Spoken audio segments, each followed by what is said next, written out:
Hi everyone, Arif this side. Today I'm gonna teach you physical education through the notes of my sir जकी सौदागर क्योंकि ये physical education जो है इसके मैं notes नहीं बना सकता हूँ, मैं भी प्रिपेयर ही करना हूँ इस वजह से। तो what are the main components of this chapter? So it's something called like post DC, POS DC. Here P for planning, O for organizing, S for staffing, D for directing and C for controlling. Planning जो हमारे क्या कहते हैं pre phase में आती है, जिसको हम लोग एक टूर्नामेंट को कैसे कंडक्ट करवाना है और किस वे में कंडक्ट करवाना है ये चीज़ देखते हैं।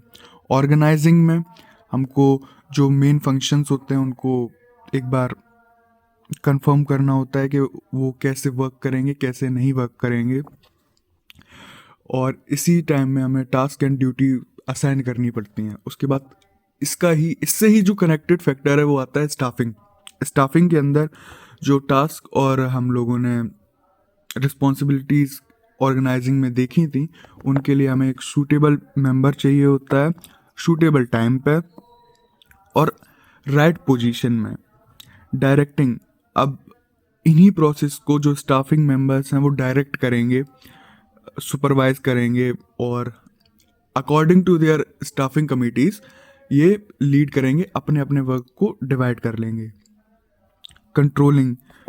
Controlling involves the establishing standard of the performance, measuring current performance, comparing it with established standards, and taking corrective actions if there is any significant deviation actual planned performance. तो कंट्रोलिंग में basically control करते हैं जो भी हम लोगों ने plan किए हैं ऊपर पोस्ट डी तक, डायरेक्टिंग तक, तो उस सब को हम लोगों को कंट्रोल करने की, अगर कोई इश्यूज आते हैं तो उसे मैनेज करने की पावर कंट्रोलिंग में मिल जाती है।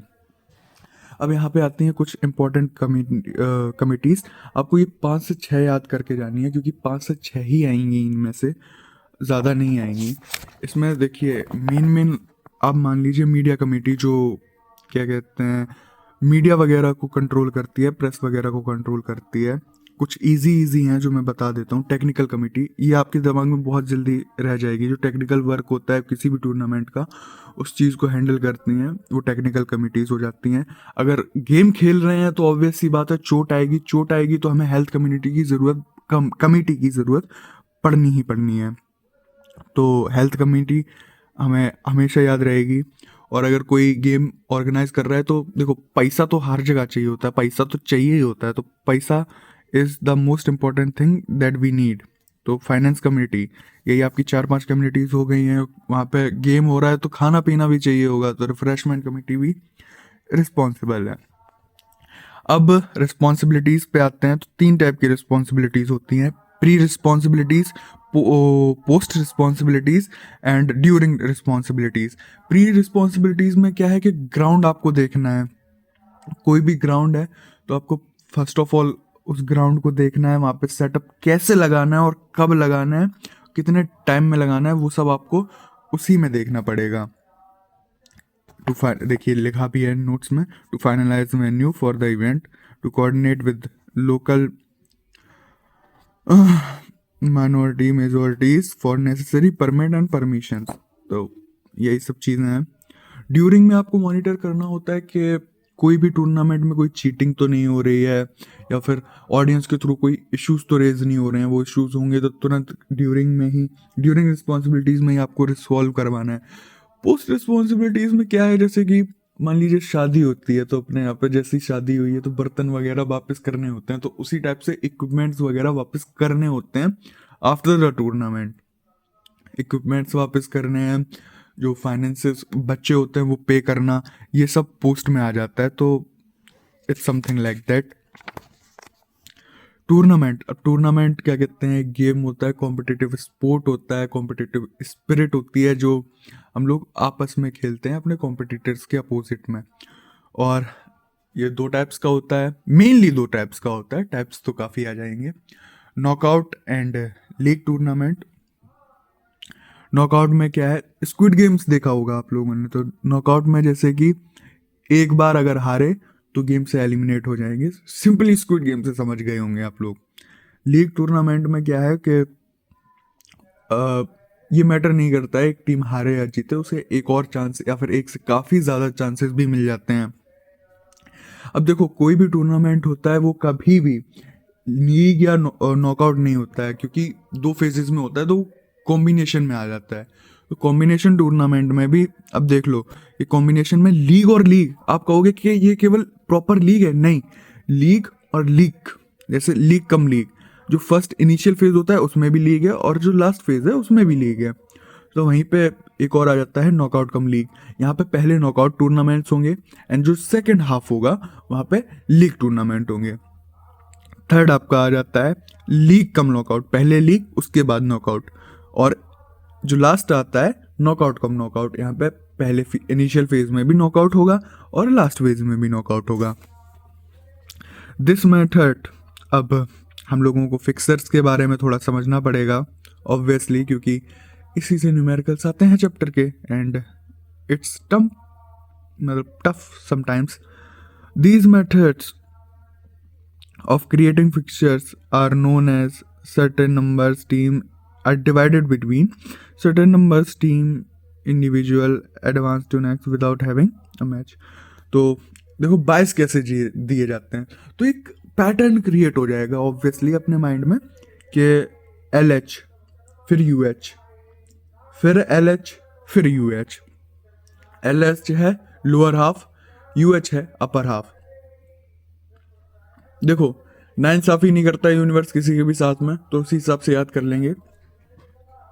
LH यानी कि लोअर हाफ की फर्स्ट टीम को क्या बोला था, नाइंसाफी नहीं करता है तो बैलेंस बनाना पड़ेगा, तो लोअर हाफ की लास्ट टीम को देना है पहले।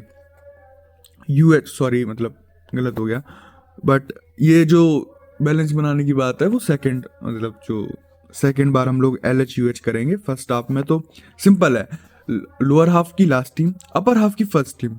अब यहाँ पे देखो हमने कहा था कि बैलेंस होगा, तो यहाँ पे बैलेंस हो रहा है, लोअर हाफ की फर्स्ट टीम और अपर हाफ की लास्ट टीम। सिंपली कुछ इंपॉर्टेंट टर्मिनोलॉजीज हैं इसके अंदर, such as seeding.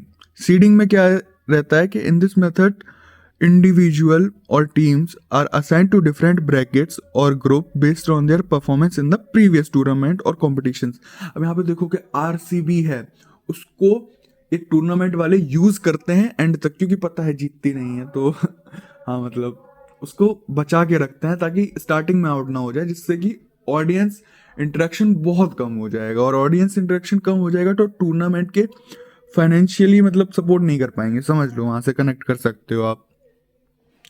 Seeding a process to place the stronger team at appropriate places in the fixture to avoid elimination of such team and give them chance to participate in quarter final और semi final। देखो वही main चीज़ है special seeding, ये basically वही चीज़ है, seeding के ही अंदर आता है, मतलब सीडिंग का ही पार्ट है मेनली। सीडिंग पढ़ाई भी केवल इसी वजह से जाती है क्योंकि बाकी सारे काम तो 22 जैसे ही हैं।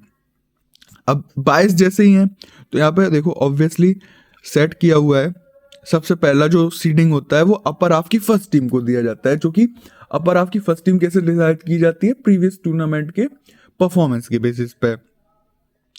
अब सेकंड 22 दिया जाता है लोअर हाफ की लास्ट टीम को, यहाँ पे फिर से वही बात कि बैलेंस करना होगा, तो अपर हाफ की जो थर्ड 22 है वो अपर हाफ की लास्ट टीम को दिया जाता है, और 4 22 जो है वो लोअर हाफ की फर्स्ट टीम को दिया जाता है।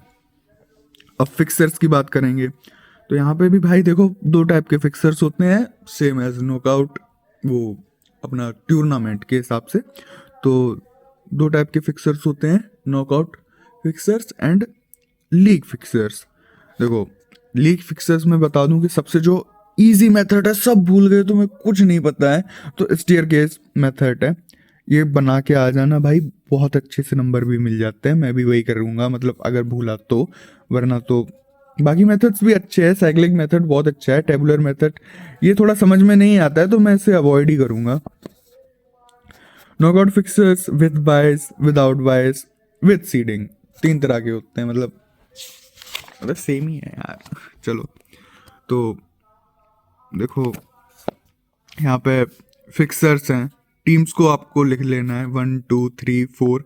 अगर इवेंट्स हैं तो आपको एज इट इज़ बांट लेनी है 4-4 टीम के हिसाब से, और फिर वही अपना रूल लगा के आपस में खिलवाना है इनको। कुछ को बाइस भी देनी है अकॉर्डिंग टू जो हम लोगों ने पहले पढ़ा है, उस हिसाब से बाइस भी देनी है आपको कुछ जगहों पे। अब देखो तुम्हें बाइस को और अच्छे से डिटेल में समझना है तो आई सजेस्ट कि जकी भैया का एक बहुत ही शॉर्ट वीडियो है, मतलब हाँ मतलब शॉर्ट इतना भी नहीं है, 30-40 मिनट का है, पर वहाँ से बाइस जो है वो कॉन्सेप्ट तुम्हारे दिमाग में बिल्कुल फंस जाएगा। तो फिक्सर्स कुछ इस टाइप से होते हैं। देखो साइक्लिक मेथड, ये भी काफ़ी इजी है, ठीक है, तो यहाँ से हम लोग कर सकते हैं। बाइस में मतलब देखो ऑब्वियस सी बात है, नोट्स से तुम्हें काफ़ी कुछ समझ में आ गया होगा, तो मैं 40 मिनट नहीं देने हैं, तो भी एक बार बाइस का जो कॉन्सेप्ट है कि किस तरह से डिवाइड किए जाते हैं, है ना, और जो किस तरह से विजुअल रिप्रेजेंटेशन होती है थ्रू फार्मूलाज, वो एक बार देख लेना जाके। आई थिंक बुक में भी मिल जाएंगे, तो वहाँ से एक बार चेक कर लेना। देखो कहा था स्टेयरकेस मेथड सबसे इजी मेथड होता है, इसमें बच्चे नहीं फंसते हैं सबसे ज़्यादा। देखो स्टेयरकेस मेथड मुझे भी काफ़ी इजी लगता है। टेबुलर में मैं खुद कंफ्यूज हो जाता हूँ, तो मैं सजेस्ट भी नहीं करता हूँ कि करो। अब देखो टूर्नामेंट भी 2 टाइप्स के हो जाते हैं, मतलब टूर्नामेंट मतलब अलग बेसिस पे 2 टाइप्स के होते हैं कि इन स्कूल होगा आउट स्कूल होगा, उस हिसाब से तो 2 टाइप्स में बढ़ जाते हैं। इंट्रा म्यूरल क्या हो जाता है भाई, सही से प्रोनाउंस नहीं कर पाना, और extra mural. Intramural, the word intramural is derived from Latin words intra and murus, which mean within walls. The team compete with the wall of the institution. यानी कि इंटर क्लास हो सकता है, इंटर हाउस हो सकता है, कभी कभी इंटर स्कूल भी हो सकता है मेरे भाई। Tournament with in the institution. The objective of intramural are as follows: to provide incentive, motivation and opportunity to learn various skills। यहाँ पे देखो इंट्राम्यूरल में अगर बच्चा अच्छा परफॉर्म करेगा तो उसको एक्स्ट्रा म्यूरल में भी डाल सकते हैं ना भाई, तो समझ रहे हो ना कि जो घर में शेर है उसको ही तो बाहर डालेंगे, ठीक है। To help in recreation of the students, to improve social interaction among the students. समझ रहे हो, सोशल इंटरेक्शन होगा, बातचीत होगी, क्योंकि जब देखो टीम वर्क की बात तो आ ही जाती है, टीम्स बनेंगी तो बातचीत ज़्यादा होगी, वरना देखो मेरे तरह इंट्रोवर्ट बैठे रहोगे और क्या बताएं। It brings out the hidden talent of student.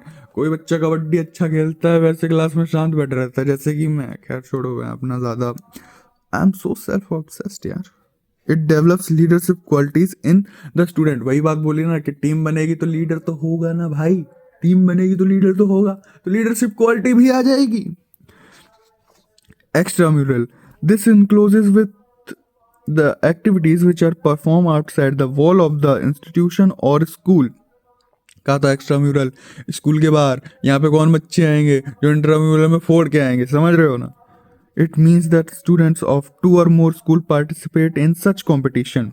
अब इसके ऑब्जेक्टिव्स क्या क्या हैं वो देख लो भाई। देखो ऑब्जेक्टिव्स ऑफ एक्स्ट्राम्यूरल आर, ये मुझे पता जकी भैया के नोट्स में ये बहुत अच्छा लगता है कि पॉइंट वाइज दिया होता है। पॉइंट वाइज में तुम इजीली वो पॉइंटर्स याद कर सकते हो एज इट इज, और आंसर में लिख के आ सकते हो, भाई नंबर नहीं काटेगा master. To improve the standard of the sports, to provide experience to student, to develop sportsmanship and fraternity. भाईचारा on top, you know, sportsmanship, किसी ने कुछ कह दिया, मार वूर दिया, तो स्पोर्ट्समैनशिप की तरह है ये, कोई बात नहीं भाई है तू मेरा। आगे to broaden the base of sports, to provide the knowledge of new rules and advance technique, to provide of knowledge of new rules and advance technique. मतलब देख रहे हो ज्ञान वृद्धि भी होती है, समझ रहे हो तुम, टीचर फिर भी नहीं घुमाने ले जाते हैं भाई, ज्ञान वृद्धि होती है फिर भी, छोड़ो खैर। Significance, they provide recreational opportunities for the campus community। समझ रहे हो, जहाँ पे हो रहा है उस कैंपस में बहुत सारे फाइनेंस वगैरह, पैसा मासंगा, चलो। They give positive experience regardless of race, nationality, age and gender. ऐसा भी नहीं होता है, मतलब होता है यहाँ पे पॉइंटर लिखना है तो लिख दो, वरना टीम और एज जेंडर सबके हिसाब से ही टूर्नामेंट अरेंज कराए जाते हैं। खैर छोड़ो कोई बात नहीं। अब आ गए हैं देखो लास्ट पेज पे, specific sport programmes. Specific sports program are those which are not usually related to competition. The program have various objective like creating awareness, समझ रहे हो, तेज करना कि कोई इशू है भाई, इशू के लिए दौड़ रहे हैं, एड्स के लिए दौड़ते हैं लोग, कैंसर के लिए दौड़ते हैं, मैराथन वगैरह होती हैं उनके सपोर्ट में, तो उसी हिसाब से बता रहे हैं। Creating a sense of integration among, जोड़ता है, समझ रहे हो, जोड़ता है, संबंध जोड़ दिया भाई, among the people and raising funds for charitable organization. Some of these programs are Sports Day, Run for Fun, Health Run, Run for specific cause, Run for Unity and Run for Awareness। देखो वही सब चीज़ें हैं। अब यहाँ पे कुछ important चीज़ें आ जाती हैं, अब उन्हीं चीज़ों को यहाँ पे एक्सप्लेन किया जा रहा है। स्पोर्ट्स डे, जिसके दिन ही हम लोगों के सारे टीचर्स को याद आता है, अरे भाई बच्चों को खेलना है, गोल्ड लेके आना है, ये करना है, वो करना है, चलो चल के टीम बनाते हैं, चलो चल के गेम खेलते हैं। बाकी तो सैटरडे वाले दिन भी स्पोर्ट पीरियड की अम्मा बहन हो जाती है, घर छोड़ो। This is a day long event where participants engage in various sporting activities such as track and field events, relay races। देखो वही कहा था ना, टीम बनाओ गेम खेलो, टीम बनाओ गेम खेलो, लाइक चाय पियो बिस्कुट खाओ। The emphasis is on fun and friendly competition and it is often organised by schools और कम्युनिटी ऑर्गेनाइजेशंस। अब health run, this is a running event organise to promote health and wellness. वही बताया था ना कि awareness फैलाने के लिए किया जाता है ये सब घोल घोटाला। तो हाँ, हेल्थ एंड वेलनेस के लिए पार्टिसिपेंट्स ऑफ ऑल एजेस, सारी एजेस के आ सकते हैं, बुढ़े से लेके बच्चे तक, विल हैव मतलब डिफरेंट टाइप्स ऑफ, वेरिड का मतलब fitness level, are encourage to participate and the emphasis is on creating a healthy and active lifestyle. Healthy, वही अवेयरनेस फैलाओ कि क्रिएटिंग हेल्दी और एक्टिव होना चाहिए किसी भी एज में, रिगार्डलेस ऑफ योर एज। बच्चा भी है हेल्दी होना चाहिए, एक बुढ़ा भी, मतलब सॉरी ओल्ड एज में भी हेल्दी होना चाहिए। अब यहीं से देखो रन फॉर फन आ जाता है, run for fun, this is a running event that is organised purely for fun and recreation. मतलब बस खेल खेल में है भाई, रन फॉर, समझ जाओ कि खेल खेल में है। The participant can run at their own pace, धीरे धीरे भी दौड़ सकते हो, साले सब भाग के आगे पहुंच गए, तुम पीछे हो, फिर भी तुम उस जो चीज है स्पोर्ट प्रोग्राम का पार्ट रहोगे, चाहे पीछे रह जाओ, फिर भी own pace. Enjoy the camaraderie and support of other, sorry क्या कर रहा हूं भाई, मैं कुछ भी बोल देता हूं। रनिंग फॉर स्पेसिफिक कॉज, किसी स्पेसिफिक कॉज के लिए आपको भागना है। This is a running event to raise awareness. देखो अवेयरनेस की बात बार बार आएगी, अवेयरनेस दिखा लो। फंड्स, हर चीज में पैसा घुसाओ भाई, पैसा घुसाओ। कॉमर्स वाले हो तो तुम तो घुसा ही दोगे, साइंस वाले भी पैसा घुसाओ। अरे फोकस चला गया। रिसर्च और disaster relief participants are often encouraged to raise fund through donation और sponsorship। भागोगे तो लोग देखेंगे तो फंड आएगा तो फाइनेंस हमारा इम्प्रूव होगा, फाइनेंस इम्प्रूव होगा तो समझ रहे हो ना, जिसके लिए अवेयरनेस फैला रहे थे उन वाले लोगों को सपोर्ट कर सकते हो। Run for unity, this is a running event organise to promote unity and bring people together. समझ रहे हो, पीपल टुगेदर, दिमाग देख रहे हो, यूनिटी, भगाओ तो लोग मिलेंगे, आपस में बातचीत करेंगे। आप भागते हुए देखो, बातचीत तो हो ही जाती है, क्योंकि फिजिकली अगर आप एक्टिव होते हैं तो मेंटली आपको थोड़ा सोशली भी एक्टिव होना पड़ता है, वो बेसी बात है। Running event to organise to promote unity and bring people together, participants of all age ethnicities, मतलब सारी जाति धर्म कल्चर के लोग, समझ रहे हो, अलग अलग, and background are encourage to participate, कि आओ भाई पार्टिसिपेट करो, रन फॉर यूनिटी का प्रोग्राम हो रहा है, आओ सब लोग आओ। And the and they emphasise, the है दे मान लो एक ही बात है, creating sense of community and togetherness. देखो सेंस ऑफ कम्युनिटी 10th में तुमने कहीं पढ़ा होगा कि एक नेशन को बनाने के लिए सेंस ऑफ टुगेदरनेस चाहिए होता है, जिसके लिए बहुत सारे डांसिंग वांसिंग कराए जाते हैं। तो उसी तरह से ये है रन फॉर यूनिटी, यहाँ पे थोड़ी इक्वलिटी आए, कॉमन चीज़ें शेयर कर पाएँ। तो भाई चैप्टर हो चुका है ख़त्म, 20 मिनट में हुआ है, और मैं इसको अपलोड करूँगा 1.5x पे। तो एक मेरे साथ ही साथ जैसे मैंने रिवाइज किया है, आप भी रिवाइज कर सकते हो 1.5x पे।